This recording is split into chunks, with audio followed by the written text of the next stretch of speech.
नमस्कार, बहुत स्वागत है आपका स्वदेश न्यूज की खास पेशकश देख रहे हैं आप और मैं हूं आपके साथ मुस्कान गंगराड़े। आज बात करेंगे मध्य प्रदेश ग्रोथ कॉन्क्लेव की। दरअसल मध्य प्रदेश लगातार विकास के पथ पर अग्रसर है। 2047 तक विकसित भारत के साथ ही विकसित मध्य प्रदेश के प्लान को दृष्टिगत रखते हुए सभी क्षेत्रों में विकास के कार्य अब तेजी से हो रहे हैं। विकसित मध्य प्रदेश के प्लान में जन कल्याण के साथ ही युवा, किसान, महिला, गरीब सरकार के केंद्र बिंदु हैं, तो वहीं प्रदेश में औद्योगिक निवेश और प्रगति के साथ ही शहरों के विकास को गति देने का काम भी तेजी से अब किया जा रहा है। मध्य प्रदेश सरकार शहरी विकास के लिए शहरों को मेट्रोपॉलिटन क्षेत्र बनाकर विकसित करने की दिशा में आगे बढ़ रही है, जिससे बड़े स्तर पर रोजगार के अवसर उपलब्ध कराए जा सके। मुंबई, बेंगलुरु जैसे बड़े शहरों की तरह अलग अलग हब विकसित करने का सरकार का प्लान है। इसी क्रम में Madhya Pradesh growth conclave 2025 cities of tomorrow का आयोजन आज इंदौर में हो रहा है। इस कॉन्क्लेव में मुख्यमंत्री डॉक्टर मोहन यादव होटल, पर्यटन, रियल एस्टेट और इंफ्रास्ट्रक्चर क्षेत्रों के प्रमुख निवेशकों से संवाद करेंगे। ये आयोजन प्रदेश में शहरी विकास के ब्लूप्रिंट और भविष्य की योजनाओं पर केंद्रित है। आयोजन में देश के 1500 से अधिक निवेशक पहुंचने वाले हैं। उद्योगपतियों, कॉरपोरेट प्रतिनिधियों की सहभागिता है यहाँ पर। कुल मिलाकर ये कहा जा सकता है कि इंदौर में आयोजित ये ग्रोथ कॉन्क्लेव न केवल प्रदेश की शहरी योजनाओं को रफ्तार देगा, बल्कि निवेशकों को एक मजबूत और विश्वसनीय मंच भी प्रदान करेगा। मुख्यमंत्री डॉक्टर मोहन यादव के नेतृत्व में प्रदेश शहरी परिवर्तन की ओर अब तेजी से अग्रसर है। एक बड़ा आयोजन आज किया गया है इंदौर में, यानी कि मध्य प्रदेश की आर्थिक राजधानी में, और इस आयोजन के माध्यम से यही कोशिश है कि प्रदेश की जो आर्थिकी है उसे और भी मजबूत किया जा सके, शहरों की जो तस्वीर है वो बदली जा सके।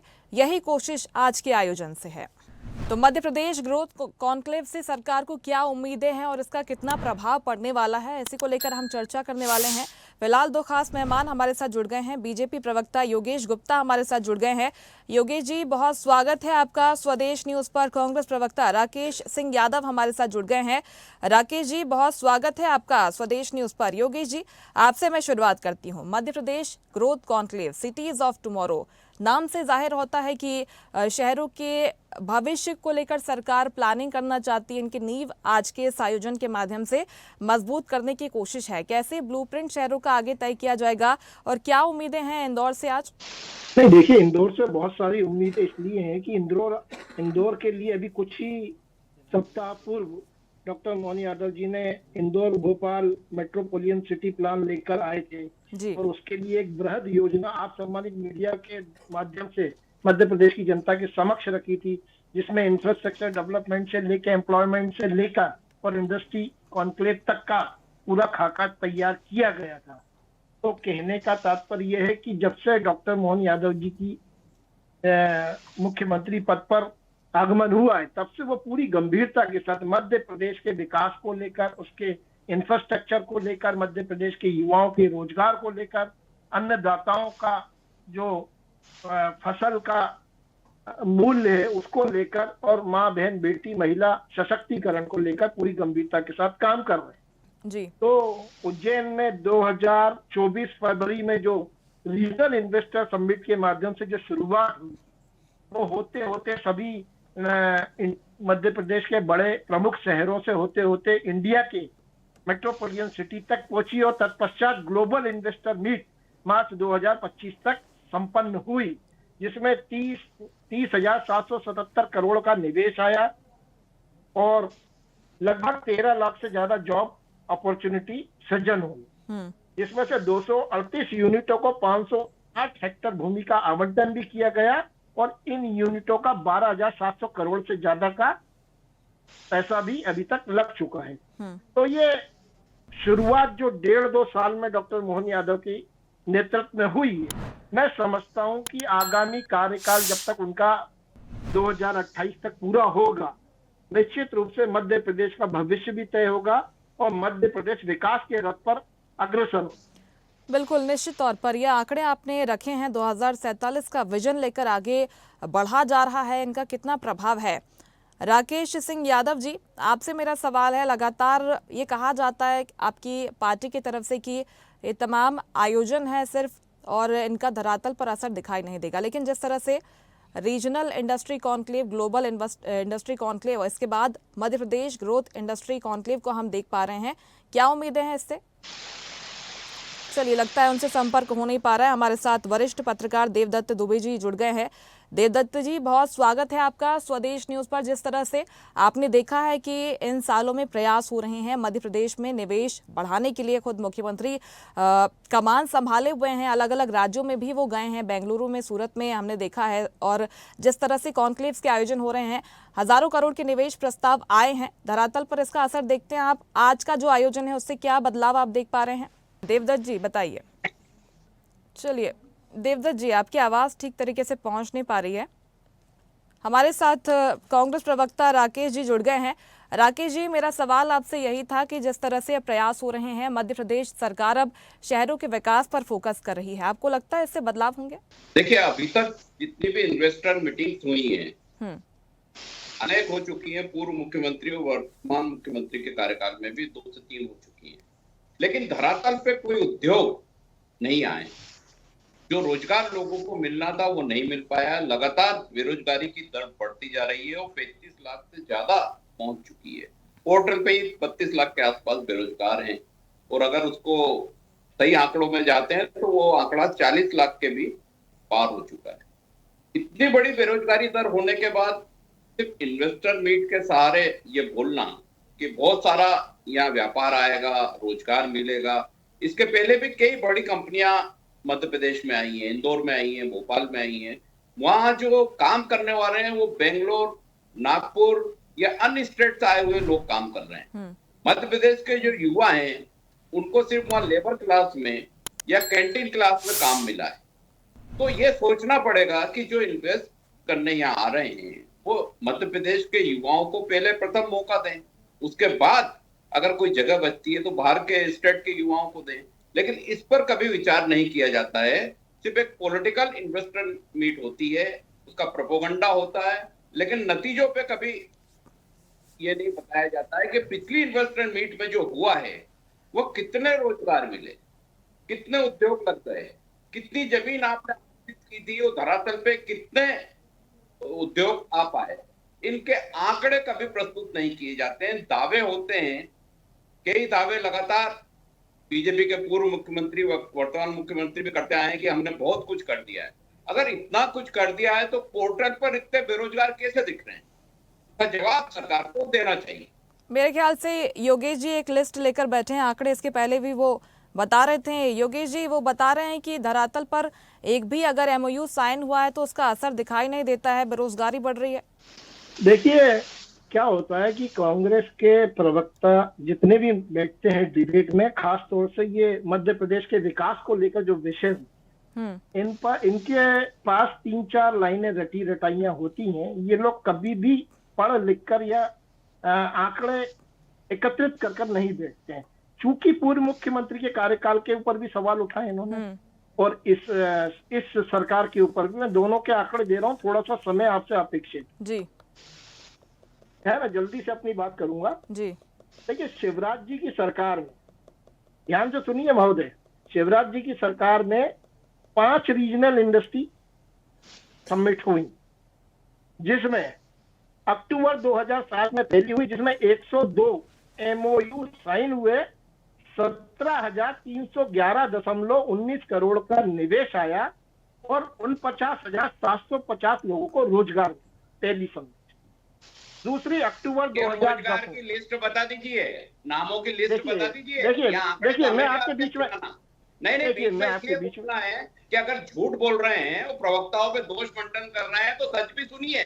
ये लिस्टें मत, ये आंकड़े मत गिनाइए, ये तो सबके पास है। देखिए सुनिए राकेश जी, एक बार सुन लीजिए उन्हें पूरा, उसके बाद आपकी जो भी आपत्ति रखेगा, एक बार उनकी बात कंप्लीट होने दीजिए सर, प्लीज। राकेश जी, रोक रहे हो आपको, मार्केट बनाने की कोशिश कर रहे हैं। एक एक कर बात रखेंगे तभी बात पहुंचेगी, आप दोनों को रोकना पड़ेगा। राकेश जी प्लीज। आप अपने ज्ञान का बखान कर रहे हैं अपने मुंह से। चलिए ठीक है, आप दोनों की आवाज पहुंच नहीं पा रही, दोनों को मैं रोकना चाहती हूँ। एक एक कर बात रखेंगे तो ही आपकी बात पहुंच पाएगी सर, प्लीज। देवदत्त दुबे जी हमारे साथ जुड़ गए हैं। देवदत्त जी, आप कैसे देखते हैं ये तमाम आयोजन जो हो रहे हैं निवेश बढ़ाने के लिए? फोकस इस बार शहरीकरण को लेकर है। हरित शहरीकरण को सरकार बढ़ावा देना चाहती है और ये भी बताया जा रहा है कि अलग अलग सेक्टर्स पर आज फोकस रहेगा इंदौर में होने वाली ग्रोथ कॉन्क्लेव के माध्यम से। कैसे देखते हैं इस आयोजन को आज?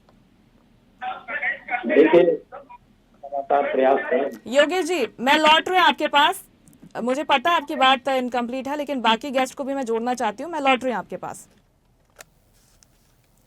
जी दुबे जी, के पास कोई आंकड़े नहीं है, मैं ऑथेंटिक आंकड़े दे रहा हूँ। एमपी गवर्नमेंट के पोर्टल पे है ये आंकड़े जो मैं बोल रहा हूँ। ये आंकड़े एमपी गवर्नमेंट वेरीफाई करिए। आप दोनों को मैं रिक्वेस्ट कर रही हूँ, बार बार मैं रिक्वेस्ट कर रही हूँ, इस तरीके से चर्चा नहीं होती है सर। योगेश जी, राकेश जी, आप दोनों प्लीज रुक जाइए। दीपक भंडारी हमारे साथ जुड़ गए हैं, एक उद्योगपति इस आयोजन को लेकर क्या कुछ सोचता है। दीपक जी, बहुत स्वागत है आपका सबसे पहले स्वदेश न्यूज में। और आपको क्या लगता है कि मध्य प्रदेश अब एक इंडस्ट्री फ्रेंडली स्टेट बन गया है, जिस तरह से पहले के भी प्रयास हुए हैं मध्य प्रदेश सरकार की तरफ से? आज शहरीकरण को बढ़ावा देने की कोशिश आज के कार्यक्रम के माध्यम से है सरकार की, कैसे आप इसे देखते हैं? देखिए, शासन के स्तर पे तो मुझे लगता है कि इंडस्ट्री फ्रेंडली स्टेट बन चुका है मध्य प्रदेश जी, लेकिन प्रशासन की तरफ से बना है या नहीं, यह अभी मैं नहीं कह सकता हूँ। और पब्लिक की तरफ से तो अभी तक नहीं बना है, ये मैं जरूर कहूंगा। देखिए, शहरीकरण में जो निवेश के अवसर आज इंदौर में जो आयोजन हो रहा है, लेकिन हमारा एक छोटा सा निवेदन था सरकार से और प्रशासन से भी यह था कि जो इंदौर में इंडस्ट्री पुरानी है और जो इंडस्ट्रियल एरिया है, जैसे कि इंदौर शहर के बीच में आज इंदौर चौतरफा फैल गया है और एक मेट्रोपॉलिटन जो हम कॉरिडोर बना रहे हैं उसमें उज्जैन, धार, देवास, महू, पीथमपुर, ये सारा इंदौर में मिलने जा रहा है। लेकिन क्या इंदौर के अंदर जो इंडस्ट्रियल एवेन्यू है या जो इंडस्ट्री क्षेत्र हैं, जैसे पोलो ग्राउंड है, आपका रामबाली नगर है, किला मैदान है, लक्ष्मीबाई नगर है, पालदा है, ऐसे बहुत सारे इंडस्ट्रियल एरिया है यहाँ पे, जहाँ पर 1 लाख से ज्यादा रजिस्टर्ड एमएसएमई है और 25,000 से ज्यादा एक्टिव एमएसएमई और स्टार्टअप है यहाँ पर, जिसमें से 4,000 स्टार्टअप तो अभी रनिंग कंडीशन में है। तो क्या यह जो इंडस्ट्रियल एरिया है, यह इंडस्ट्रियल एरिया अभी फिजिबल हो पा रहा है? क्योंकि ये लैंड तो इलीगल है और उस पर कारखाने चलाए जा रहे हैं और न तो वहाँ पे ड्रेनेज की सुविधा है, न सीवरेज की सुविधा है। सड़कें भी कई जगह अभी तक नहीं बन पाई है। हम मेट्रो लेके आ रहे हैं या बड़ी बड़ी बातें हम कर रहे हैं, लेकिन वहाँ पर वास्तविकता यह है कि बहुत प्रदूषण है और उसके बाद भी न्यूसेंस भी है। इंडस्ट्रियल एरिया में जो आपराधिक तत्व हैं वो आज भी सक्रिय हैं और उन चीजों पे जब तक नकेल नहीं कसी जाएगी और जब तक कि यह जो लैंड है आज भी इलीगल लैंड माना जाता है, क्योंकि बैंक उस पर लोन नहीं देता है। अगर सरकार ने इंडस्ट्री चलाने के लिए जमीन दी है तो क्यों नहीं उसको प्रॉपर तरीके से इंडस्ट्रियल एरिया घोषित किया जाए और उस पर जो भी सुविधाएं इंडस्ट्री को मिलना चाहिए, क्योंकि आज करोड़ों रुपए का इन्वेस्टमेंट वहां पे करके बैठे हैं और 2-2, 3-3, 4-4 पीढ़ियां हो गई है वहां पे इंडस्ट्री चलाई जा रही है। लेकिन अगर इस तरह पे चलती रहेगी तो फिर किस प्रकार से हम इस इंदौर को आने वाले भविष्य का इंदौर कह सकेंगे? क्योंकि हर चीज में आज वाटर फ्रंट पे है या सीवरेज फंड पे है या ई गवर्नेंस पे है या ऊर्जा के क्षेत्र में है या इलेक्ट्रिक स्मार्ट सिटी भी जो हम बनाना चाहते हैं, उसके लिए इन सब चीजों से उबरना होगा। और जो रोजमर्रा में कठिनाइयां इंडस्ट्री वाले झेल रहे हैं उससे मुक्त करना पड़ेगा ताकि वो कुछ नया कर सकें और कुछ अच्छा सोच सके, क्योंकि उनका आधा दिमाग तो इसी में लगा रहता है। आज भी लाइट की प्रॉब्लम होती है, कई बार लाइट चली जाती है तो बहुत सारी चीजें प्रभावित होती है। तो बहुत अच्छा सरकार कर रही है, बहुत अच्छा माहौल बन रहा है। अभी इनके विदेशों में भी शो हुए, देश में भी कई शहरों में रोड शो हुए और रीजनल अलग अलग शो पूरे मध्य प्रदेश में चल रहे हैं। तो यह बहुत अच्छा है कि सरकार की मंशा बहुत अच्छी है, लेकिन वास्तविकता के धरातल पर अभी कुछ भी नहीं है। मतलब जो है वो एक जो होना चाहिए वो बहुत स्लो प्रोसेस में है। तो इसको अगर प्रॉपर तरीके से अगर प्रशासनिक तंत्र के साथ मिलकर और इंडस्ट्री वाले या उद्योग या स्टार्टअप के साथ मिलकर 1 to 1 उनकी समस्याओं का निराकरण किया जाए तो बहुत अच्छा है। हमारे यहाँ अवसरों की कमी नहीं है, हमारे यहाँ स्किल्ड वर्कमैनशिप भी है। आने वाले समय में इंदौर पूरे मतलब वर्ल्ड में एक फेमस सिटी जैसे स्वच्छता में बनी है वैसे इंडस्ट्री में बन सकती है। और इसके लिए सबकी भागीदारी से होगा काम, क्योंकि आज जब तक जनता भागीदारी नहीं करती तो क्या सफाई में नंबर 1 बन सकता था? आज जनता ने अपनी जिम्मेदारी निभाई, शासन और प्रशासन भी अगर कंधे से कंधा मिलाकर खड़ा रहेगा तो बिल्कुल, बिल्कुल जागरूक निश्चित जनता तौर है। पर ये तमाम बहुत प्रयास हो अच्छा रहे काम हैं होगा। और कोशिश हमको नजर भी आ रही है। अ, वरिष्ठ पत्रकार हमारे साथ जुड़े हुए हैं। दुबे जी, आप अपनी बात रख नहीं पाए थे, आप बताइए आप कैसे देखते हैं आज की ग्रोथ कॉन्क्लेव को और इससे क्या उम्मीदें हैं पूरे प्रदेश की अगर बात कर ले? थक गए आप, थक गए। आपके पास कुछ है नहीं, जानकारी कुछ है नहीं, जानकारी के अभाव में आप बैठे इसी की डिबेट खराब कर। अच्छा, आपके पास जानकारी है? मैं तो दे रहा हूँ। जानकारी लाके परोस रहे हो, उसको जानकारी बोल रहे हो? चार कागज और का स्वरूप आप दोनों को मैं एक बार फिर से रिक्वेस्ट करना चाहती हूँ, आप दोनों की बात पहुंच नहीं पा रही, आप क्या कहना चाहते हैं? एक बार दुबे जी अपनी बात रख ले, फिर आती हूँ मैं एक एक कर आपके पास।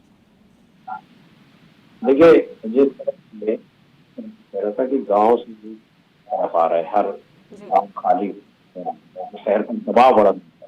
और जब शहर पर दबाव बढ़ेगा उसके साथ योजना बनानी पड़ेगी। आज शहरी विकास के संदर्भ में खान की ये निश्चित रूप से इसकी रिजल्ट है, क्योंकि जिस तरीके से अब ऐसा दबाव बढ़ रहा है, दिक्कतों का सामना करना, पानी की समस्या और एक टूरिज्म भी आप देखें कि महाकाल कितने दर्शन कर महाकाल लोग लाखों की संख्या बढ़ गई है। जो आम जीवन में क्योंकि लोग घर से बाहर बहुत परिवर्तन आया। जितने गाँव में स्कूल उतना पढ़ती थी, बाहर में जाती थी, आज नगरों में विदेशी पढ़ ऐसी पहले का कोई वो नहीं। सोशल मीडिया में चलता है तो घूमने का छुट्टियां आ गई, खाना के यहाँ जाते थे, बड़े टूरिस्ट, तो इन सब पे दबाव बढ़ रहा है, टूरिस्ट बहुत बढ़ रहे हैं। इन सबको विकसित करने की बहुत जरूरत है, क्योंकि जब तक हम जो दबाव आ रहा है मदन मुहैया नहीं कराएंगे, सुकून नहीं मिलेगा। पर्यटन बढ़ाने का बड़ा साधन बन गया है। तो पर्यटन के क्षेत्र में लगातार अच्छी उपलब्धि पर्यटन विभाग, मुझे लगता है कि इस काम करने की जरूरत है। आजकल ग्रामीण टूरिज्म बढ़ाया जाए, जिससे कि पलायन गाँव है वही स्थानीय स्तर मिले, वही जैसे गौमूत्र वाला उपयोग बहुत अच्छा प्रयोग है। हर व्यक्ति कर ले और उसी को मैं वाहन भी उपलब्ध कराया पर, जैसे वो घुमा सके तो एक बेरोजगार व्यक्ति वाला बन जाए, मालिक बन जाए। तो बहुत सारे प्रकृति अभी दिशा में जरूरत है। लोगों का दबाव और जो आ रहे हैं करना, ये सबसे बड़ी चीज। आज इंदौर भी, बेंगलोर, मद्रास महानगरों की आज से 10 क्या स्थिति होगी। ये प्रयास है शिद्दत के साथ, अभी मीटिंग हो धरातल पर, तो मुझे लगता है बहुत जरूरी आज की। और वैसे मुख्यमंत्री बने प्रयास कर रहे हैं, रीजनल कॉन्क्लेव जिला स्तर पर, राजधानी भोपाल पर कॉन्क्लेव आए, तो प्रयास तो करनी चाहिए। बिल्कुल, निश्चित तौर पर ना सिर्फ भोपाल इंदौर बल्कि ग्वालियर और इस तरह के जो छोटे शहर हैं वहां पर भी विकास के रास्ते खुले, ये कोशिश है आज के इस आयोजन की। लौटते मैं सर आपके पास, योगेश जी, इस रिक्वेस्ट के साथ आपके पास आ रही हूँ, एक एक कर आप दोनों अपनी बात रखिएगा। आप क्या कुछ कहना चाह रहे थे पहले कंप्लीट कर लीजिए। इसके साथ ही भविष्य के शहर बसाना चाहती है मध्य प्रदेश सरकार, एक ब्लूप्रिंट तैयार करने की बात कही जा रही है। क्या कुछ फैक्टर्स होंगे इसके पीछे, कैसे ये पूरी कार्य योजना है ये आगे सफल होने वाली है? जी देखिए, मेरा निवेदन ये है कि जब मैं आंकड़े अगर रख रहा हूँ और मेरे कांग्रेस के मित्र अगर उससे संतुष्ट हो या नहीं हो, वो आज का विषय नहीं है, वो वेरीफाई कर सकते हैं। मगर इस तरीके से डिबेट खराब करना ये कहीं से भी न्यायोचित नहीं है, एक बात। दूसरी बात, आप ही की रिपोर्टिंग में बताया कि 1500 से अधिक प्रतिनिधि इंदौर कॉन्क्लेव में आ रहे हैं, जिसमें होटल, पर्यटन और इंफ्रास्ट्रक्चर डेवलपमेंट को लेकर बात की जाएगी। मूल विषय इंदौर में होने वाली आज की इंडस्ट्री कॉन्क्लेव है। और मेरे मित्र ने रोजगार के ऊपर और इंडस्ट्री कॉन्क्लेव के ऊपर सवाल उठाए तो मैं उनके आंकड़े दे रहा था।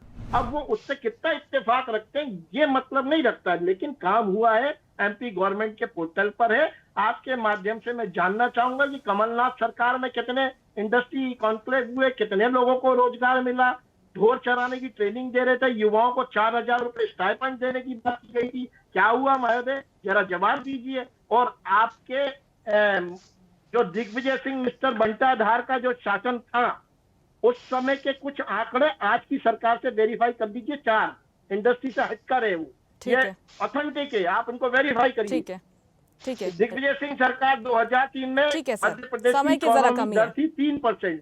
जी राकेश जी, तो समय की कमी है, तो 7 इंडस्ट्री कॉन्क्लेव के माध्यम से 4 लाख करोड़ का निवेश आया। योगेश जी 2 प्लीज, लाख से ज्यादा आपने लोगों को सवाल किए रोजगार हैं, मिला। आप जवाब सुन लीजिए। GIS के माध्यम से 30,000। नहीं, अब मैं थोड़ा अपना आंकड़े तो रख दूं जो अभी हाल ही में ये विषय से जुड़ी हुई है। आपने जो सवाल किए हैं उसका जवाब आप चाहते हैं आपने तो comparison- राकेश जी को सुनना पड़ेगा सर। जो कमलनाथ कंपैरिजन सरकार करने की में बात दिया कर आपने। रहे थे, कमलनाथ सरकार को गिराने में किस तरीके का पैसे का अरे इस्तेमाल ये आज का विषय नहीं है, इसीलिए मैंने कहा, इसीलिए कहा मैंने महोदय कि आप तैयारी के साथ नहीं आए, आप तैयारी के साथ नहीं आए। मेट्रो का फिर बजट कह रहा हूँ, आप तैयारी के साथ नहीं आए, आप तैयारी के साथ नहीं आए। मेट्रो का रीजन बाबूलाल गौर लाए, बाबूलाल गौर का रीजन था मेट्रो का, क्या तैयारी ने हटाया दिया। 15 महीने मुख्यमंत्री रहे, 15 महीने मुख्यमंत्री रहे, क्या किया। दोनों को मैं सुन नहीं पा रही हूँ, दर्शक भी मेरे ख्याल से सुन नहीं पा रहे बड़े हैं। बाबू छोटे बाबू बिठाए ठीक है, गए। बहुत शुक्रिया आप सभी का स्वदेश न्यूज पर जुड़ने के लिए, बातचीत के लिए। लेकिन सवाल यही बरकरार है कि क्या प्रयास किए जा रहे हैं, आगे सरकार का रोड मैप क्या है, मध्य प्रदेश के युवाओं पर इसका क्या असर पड़ेगा और रोजगार के मौके जो सृजित करने के बाद सरकार कर रही है उसमें सरकार कितनी सफल साबित होगी। मध्य प्रदेश ग्रोथ कॉन्क्लेव जो कि आज इंदौर में आयोजित होने जा रहा है उसकी क्या आगे भूमिका होगी, ये आने वाला वक्त तय करेगा। फिलहाल मेरे साथ इस खास पेशकश में इतना ही। आप देखते रहिए स्वदेश न्यूज, सबसे पहले देश। लेटेस्ट खबरों के लिए लाइक, फॉलो और YouTube पर सब्सक्राइब करें, बेल आइकन दबाएं, साथ ही विजिट करें swadeshlive.com पर।